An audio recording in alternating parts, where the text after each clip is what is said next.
Before the story begins, make sure to like, subscribe, and let me know. What time do you usually watch videos? And don't forget to suggest the next story or content you'd like to see. Story 1. The Garden Bones. When I bought the old Wainwright house, everyone in the neighborhood had something to say about it. Some called it quaint, others called it a fixer-upper, and a few gave me the kind of side-eye that suggested I should have known better. But it had the kind of sprawling backyard you just don't get anymore, and as someone who'd always dreamed of planting an elaborate vegetable garden, it seemed perfect. The first few weeks went well. I repainted the porch, tore up the patchy lawn, and started turning over soil for the garden. That's when I noticed something strange. In the far corner, beyond the broken bird bath and rusted clothesline, the grass grew thicker, almost unnaturally green compared to the rest of the yard. At first, I thought nothing of it. Different parts of a yard have different soil qualities, right? But when I pushed my shovel into that spot, I hit something solid just 6 inches down. It wasn't a rock. It was brittle, like old wood, or so I thought. I crouched down, brushed away the soil, and my fingers caught on something pale and hard. It was a bone. I told myself it could be from an animal. The neighborhood was old. Maybe there'd been livestock, or someone's dog had been buried there decades ago. Still, my stomach turned as I dug a little more. More bones surfaced, small ones at first, then a longer one, with a curve that made my mind uncomfortably certain. It was a human rib. I covered it back up. I didn't call the police. Not immediately. I wish I could say it was because I didn't want to jump to conclusions. But the truth is, I didn't want my house turning into a crime scene. I just moved in, and already I imagined reporters outside, neighbors whispering, the whole property value crashing. That night, though, I couldn't sleep. Every creak in the old house sounded like footsteps in the yard. I kept picturing that patch of grass, the pale curve of bone half hidden in dirt. Finally, I got up, grabbed a flashlight, and went outside. The patch was easy to find. Its grass almost shimmered under the moonlight. I knelt down and with my hands instead of the shovel, scraped away at the soil. More bones appeared. Then cloth. A strip of faded fabric clung to one of the bones as if it had once been a shirt. There was a rusted button still attached. I stopped when I saw the skull. It was small, too small for an adult. My breath hitched and the flashlight trembled in my grip. I stumbled backward, dropped the light, and when it rolled in the grass, its beam caught something else. A second patch of thick grass, maybe 5 feet away. I ran back inside and locked every door. The next morning, I made the call. The police came with shovels, tape, and solemn expressions. They dug up 2 skeletons, both children. No IDs, no signs of coffins, just bones wrapped in rotting fabric. The coroner guessed they'd been there for at least 50 years. One of the older officers, a man with deep lines in his face, pulled me aside. "You know about the Wainwrights, right?" he asked. I shook my head. Back in the 60s, there was talk the old man wasn't right in the head. His wife disappeared, said she ran off, but folks wondered. They had 2 kids too. Then one day, no one saw the kids again either. Family just gone. But they never found anything. I asked if he thought the bones were the Wainwright children. He didn't answer. A few days later, I was in the yard, avoiding the dug-up spots, when I noticed something else. The grass in other parts of the yard looked oddly lush too, in neat little rectangles. I counted 4 of them. That night, I woke up to the sound of digging.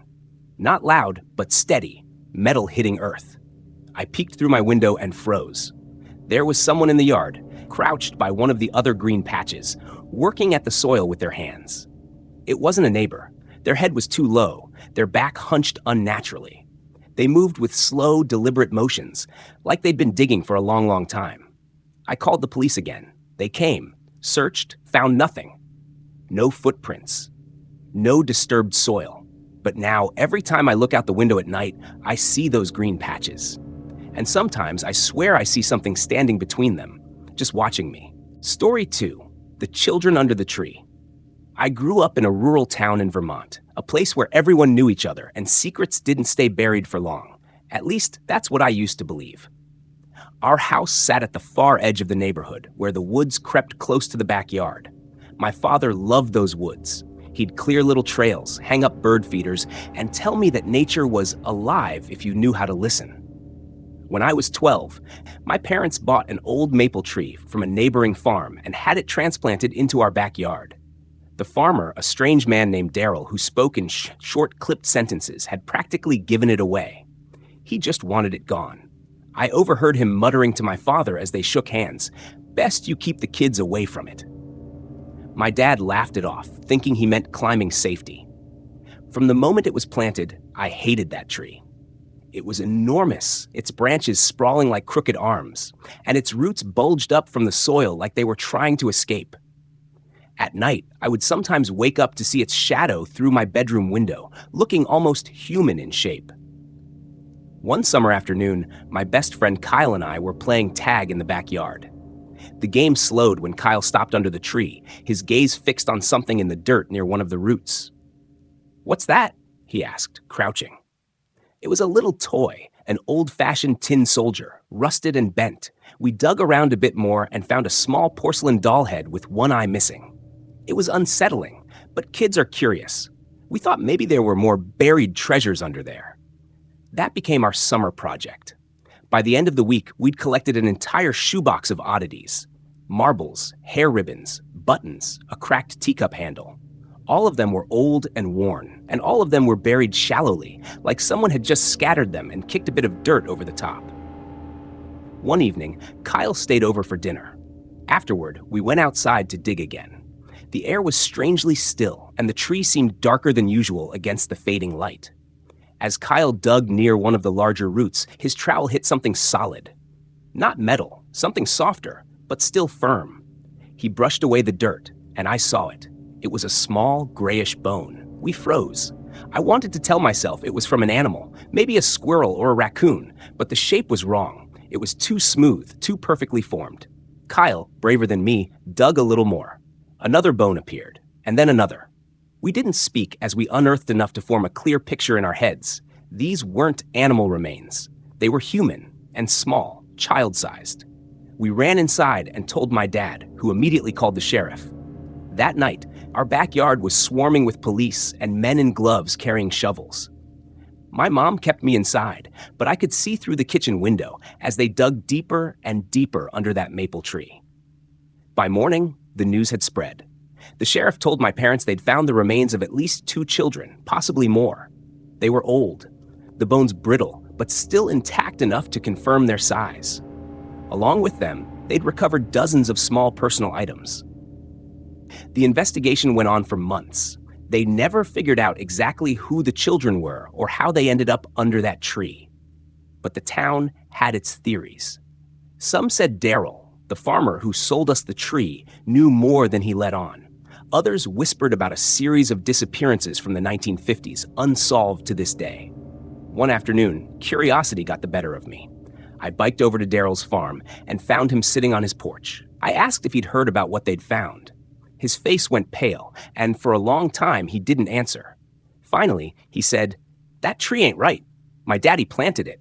Said it grew better where the ground was already fed." I asked what he meant, but he just shook his head and went inside, slamming the door. The police eventually removed the bones, but they left the tree. My father wanted to cut it down, but the sheriff advised against it, said it was now part of an active historical investigation. So it stayed. Months passed, and we stopped digging. But sometimes late at night, I'd hear something strange. If the wind was quiet, I could swear I heard faint whispers coming from the direction of the tree. Not words exactly, more like the soft sound of children murmuring. One night, I woke to find my bedroom colder than usual. My window, which I always kept locked, was open. The moonlight lit up the tree, and for a moment, I thought I saw small shapes, like children, standing under its branches, watching me. I blinked, and they were gone. A year later, my family moved away. My parents said it was for job opportunities, but I think they just didn't want to live in that house anymore. I never went back. But I still dream about that maple tree. And in my dreams, the children are always there, waiting under its roots, whispering for someone to listen. Story 3, The Patio Secret. When my husband and I bought our first home, we thought we'd found a little slice of peace. It was a small, single-story house in a quiet cul-de-sac, surrounded by towering oak trees and friendly neighbors. The backyard was what sold me. a wide, open space with an old brick patio at the center, shaded by a massive maple tree. I imagined summer barbecues, morning coffees, and evenings sitting out under fairy lights. But the patio was odd. The bricks were newer than the rest of the house's age suggested, laid in a perfect square that didn't quite match the yard's natural flow. In the middle of that square sat a heavy cast iron table bolted into the ground. When I asked the previous owner about it during closing, she just smiled thinly and said, "It's been there longer than I have. Best to leave it." We did at first. A few months later, while I was weeding along the edges, I noticed the bricks near the table shifted slightly under my weight. Not loose, exactly, more like they were covering something hollow. I called to my husband, and we decided we'd lift a few to level them out. The moment we pried up the first row, a wave of warm, damp air rose from beneath, carrying a smell that was faint but distinctly unpleasant, like soil that had been shut away for far too long. Under the bricks was a layer of black tarp, stretched taut. Beneath that, dirt darker than the surrounding earth. We figured it was just an old drainage system, or maybe some kind of root cellar, but the air was too still. It felt wrong. We stopped digging and replaced the bricks, telling ourselves it could wait until the weekend. But that night, I dreamed I was standing barefoot on the patio, the bricks gone, the earth freshly turned. Something pale and thin was poking up through the dirt. Fingers. They were twitching, as though trying to push upward. I woke up drenched in sweat, heart hammering. The next day, I avoided the backyard altogether. My husband, however, decided he'd go ahead and see what was under there without telling me. I only found out because I came home to find him pale and shaken, sitting on the couch with a beer clutched in both hands. "There's something down there," he said quietly. "Bones."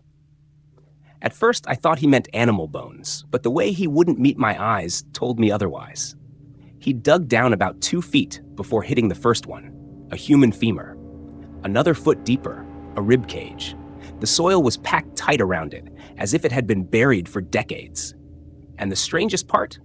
The remains were wrapped in what looked like fragments of floral bedsheets, now yellowed and brittle.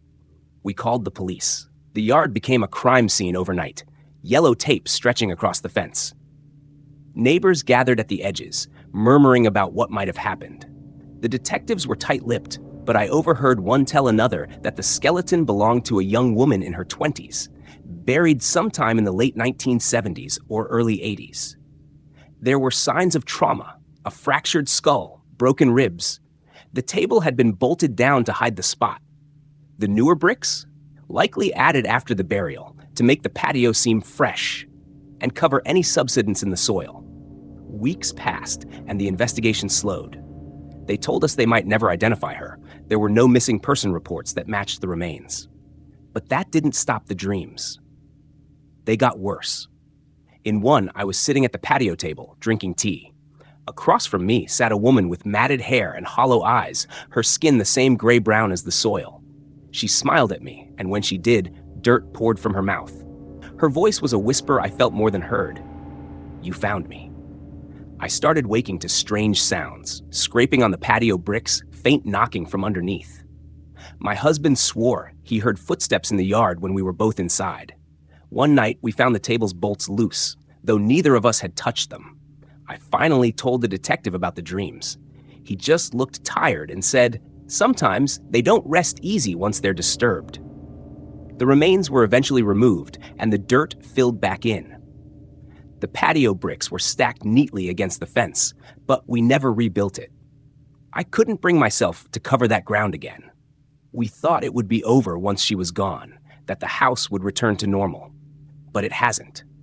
Every time it rains, the soil in that square darkens faster than the rest of the yard, like it's drinking deeper. And sometimes, when I'm doing dishes at the kitchen sink, looking out the window at that bare patch, I see the impression of a chair pulled up to where the table used to be, and the faint outline of someone sitting there waiting. Story 4. The Doll in the Grave. When Claire and her husband moved into the century-old farmhouse, they were enchanted by its charm. White clapboard walls, a wide front porch, and a sprawling backyard that stretched into the woods. It felt like something out of a storybook. The real estate agent had been vague about its history, brushing off Claire's questions with a rehearsed smile. She assumed that meant nothing sinister had happened there. Claire had a habit of decorating the garden with vintage finds. One sunny afternoon, while clearing a patch of earth near the tree line, she noticed something hard beneath her spade. At first, she thought it was a rock, but as she unearthed it, her heart stuttered. It was a porcelain doll, its dress faded, its face cracked and smudged with dirt, its glassy eyes staring upward as if caught mid-blink. The oddest part wasn't the doll's condition. It was that it had been buried intentionally. The earth around it was packed tightly, and the way it was wrapped in a strip of rotting fabric felt almost ritualistic. Claire carried it inside, wiped the dirt away, and set it on the kitchen counter. That night, she woke to the faint sound of music. It was tinny, like an old music box, playing somewhere downstairs. She thought it might be her phone, but when she reached the kitchen, the sound stopped. The doll sat where she'd left it, only now, its head was turned slightly, facing the back door. Over the next week, Claire began to dream about a little girl. The child was pale, with long dark hair and an expression that was never quite happy nor sad. In each dream, the girl stood at the edge of the yard, pointing toward the spot where the doll had been buried. The pointing grew more urgent each night until Claire woke one morning with the distinct feeling that something was buried there. Her husband dismissed it as stress, but Claire couldn't let it go. One gray morning, she took the spade and returned to the tree line. She dug deeper this time, past where she had found the doll, until the metal hit something hollow. The sound froze her. She brushed away the soil and uncovered what looked like old wooden boards. Her fingers trembled as she pried them apart, revealing a dark cavity beneath. The smell hit her first, damp, earthy, and faintly sweet in the way only something long dead could be. Inside was a small bundle, wrapped in the same rotting fabric she'd found with the doll. She hesitated, then pulled the fabric away. It was the tiny skeleton of a child. Claire stumbled back, covering her mouth. The bones were fragile, barely held together, and in the hollow of the ribcage lay another smaller porcelain doll, identical to the one she'd found. She ran to the house and called the police. The investigation confirmed her worst fear. The remains were of a little girl, likely no older than 6, buried decades ago. No missing persons report matched her description. The house had changed owners many times over the years, but no one could or would say who the girl had been. After the authorities took the remains, Claire thought the strange events might stop. But that night, she woke to find the doll she had kept was no longer on the kitchen counter. It sat on the windowsill, facing the yard. The dreams returned. Only now the little girl spoke. Her voice was a whisper, but the words chilled Claire's blood. Not alone. Claire asked what she meant, but the girl only kept pointing, this time not to the original grave, but further into the woods. She tried to ignore it, but the pull was unbearable. Days later, Claire followed the girl's imagined pointing into the trees, carrying the doll with her. About 50 feet from the yard's edge, she found another patch of ground where the earth seemed unnaturally sunken. She dropped the doll and began to dig. She didn't find another skeleton. Instead, she found a small wooden box sealed with rusted nails. Inside were 3 more porcelain dolls, each wrapped in the same rotting cloth, each with a name scrawled in faded ink on scraps of paper. Anna, Sophie, Mary. That night, Claire dreamed again, only this time the yard was full of children. Dozens of them, pale and silent, standing shoulder to shoulder. The girl from before stepped forward, holding the doll Claire had found first. Her lips moved, but no sound came out. The next morning, Claire called the police again, but when they returned to the site in the woods, the box and dolls were gone. The ground showed no sign of her digging. Claire has tried to move on, but she swears she still hears the faint music at night. Sometimes she finds the doll, still cracked and dirt-stained, waiting for her in different rooms. And when she looks out the window into the backyard, she sees the little girl standing by the tree line, pointing toward the woods. She never waves. She never smiles. She just points. Sometimes the past doesn't stay buried. It waits, silent and patient, just beneath the surface, for someone to stumble upon it. And when it does, the quiet normalcy of everyday life shatters, replaced by questions with no comforting answers. If you've ever discovered something unsettling in a place you thought you knew, or heard a story that still lingers in your mind long after you've heard it, Share it in the comments. And remember, some backyards hold more than just memories.